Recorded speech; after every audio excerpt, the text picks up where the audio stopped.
Hello everyone, and welcome back to In the Jumpseat, your podcast to stay up to date on all things bargaining happening with WestJet and WestJet Encore cabin crew. My name is Cameron Jones, and today we're talking about something that's on a lot of our members' minds, the upcoming expiry of our collective agreements at both WestJet and WestJet Encore. Joining me as always is our president, Alia Hussain. How are you doing today, Alia?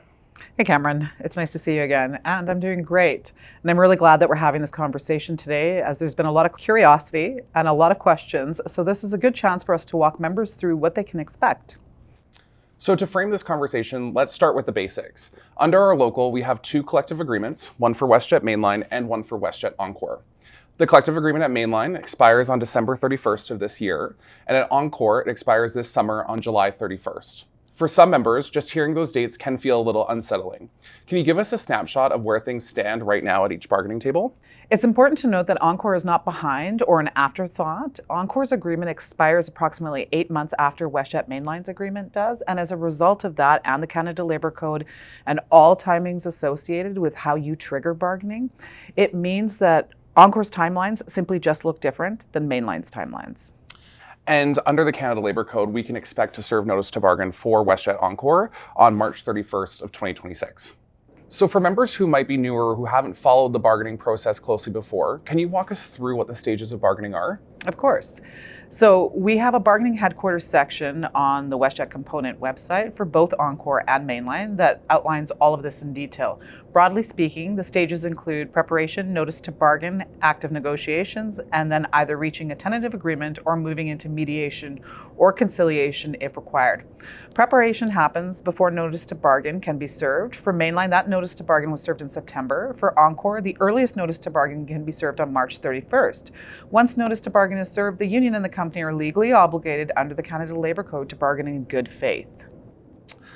There's another term that members may hear once notice to bargain is served, and that's a statutory freeze. Can you explain what that is and why it matters to members? For sure. So this is an important concept. The statutory freeze is governed by the Canada Labour Code, and it comes into effect the moment notice to bargain is served.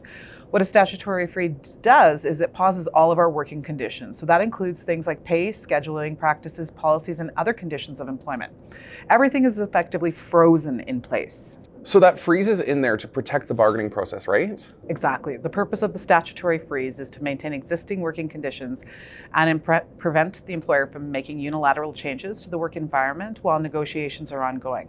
Without that protection, an employer could change conditions in a way that puts pressure on the bargaining table and negatively impacts our members.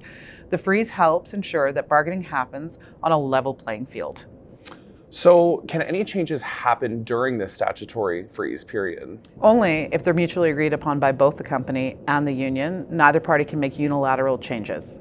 The key takeaway is that members need to know that the statutory freeze is in place as a protective measure, and it exists specifically to support meaningful bargaining. Our working conditions will remain status quo until we have a ratified agreement.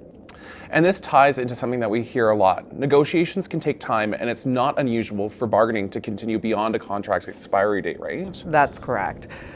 A good example is Air Canada, where their collective agreement expired in March and their negotiations continued throughout the summer and are ongoing for wages. What's important for members to understand is that the existing collective agreement, along with the statutory freeze, remains in effect all throughout bargaining. The committee's focus is being thorough and thoughtful while maintaining a pace to reach an agreement. Members can follow progress through our negotiations tracker on our website. And so what might they be able to expect from that tool? So the tracker gives a high-level view of progress at the Mainline table, with sections are being discussed and where the movement is happening. It's also important to note that updates aren't always immediate. There can be delays while we make sure the information is accurate and appropriate to share. When the Encore negotiations begin, there will be a separate tracker for that table as well. One area that's generated a lot of questions is member participation in union activities, especially around visibility and social media. What can members do safely without risking discipline? So members have strong legal protections. Under the Canada Labour Code, the Labour Code provides robust safeguards against retaliation, and employer policies cannot override those rights. This includes the following: liking and resharing union content. So resharing union social media posts is protected? Yeah, absolutely. You have every right to reshare our content as is. You can find us on Instagram, Facebook, TikTok under WestJet Component. Collective participation matters. Widespread engagement actually reduces individual risk. There is really and truly strength in numbers. Members should not create their own content, modify posts, or add commentary. So there's also language in the collective agreements itself that allows for visible support. That's right. Members may wear their union pin on their blazer lapel and display one CUPE luggage tag per piece of luggage. These are protected and recognized forms of visibility. And reading union emails really matters during bargaining. Absolutely, Cameron. At Mainline, we are still in active negotiations. Members will hear from us if we reach a tentative agreement or if the process moves to the next step of mediation or conciliations. What's really important is members should not engage in any activity that could be considered job action unless explicitly communicated by the union. We are not in that phase of bargaining currently.